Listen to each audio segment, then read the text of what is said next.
Chris Brophy, musically obsessed. Chris Brophy, musically obsessed with vinyl CDs and cassettes. Chris Brophy, musically obsessed. Oh yeah!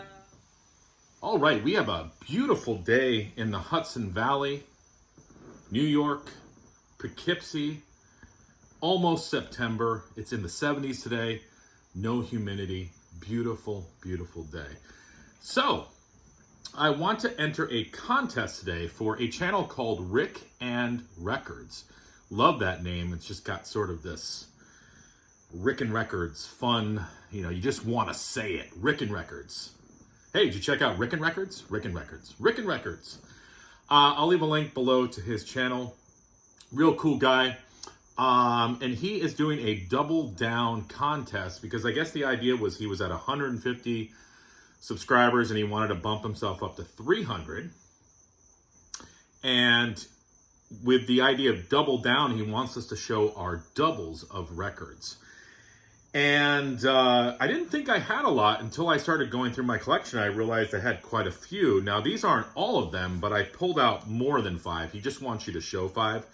So here we go. First up, Rod McEwen, The Sea. This is probably his most famous album. Poems by Rod McEwen on top of classical arrangements by Anita Kerr. I have that version of it, and then I also have it in a box set with the sea, the earth, and the sky. All right, next. I know Josh showed this. I've got 2 versions of Number of the Beast. I've got Number of the Beast with Gangland on it.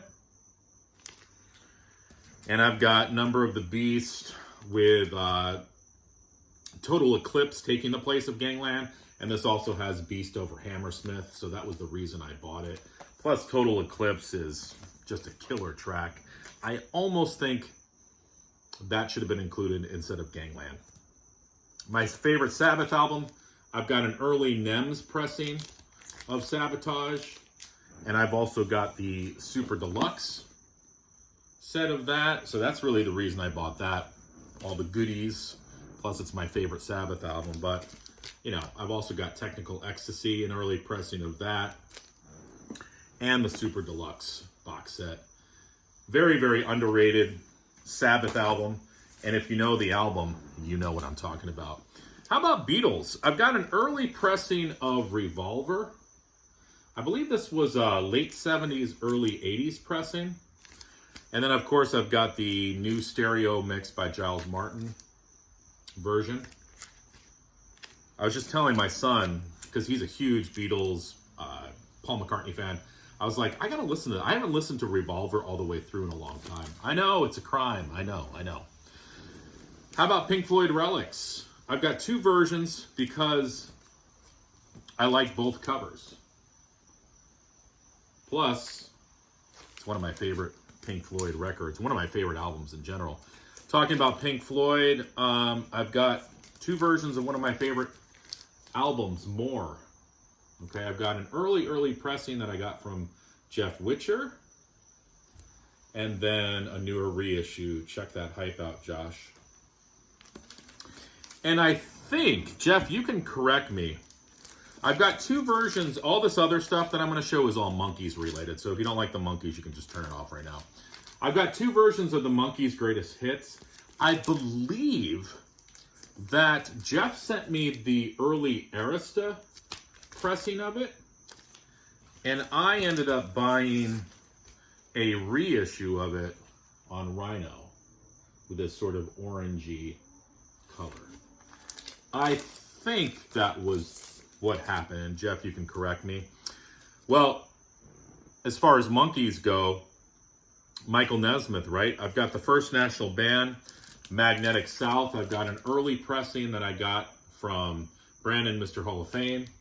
I've got a reissue of it. I have Michael Nesmith and the First National Band, Loose Salute. 2 versions of that. I've got an early pressing from Mr. Hall of Fame. And then a reissue of it. Love those hype stickers, Josh. And a very good album by Michael Nesmith. I bought one, and Mr. Hall of Fame sent me the other one. This is from a radio engine to the Photon Wing. And these are, I looked them up, these are both different pressings.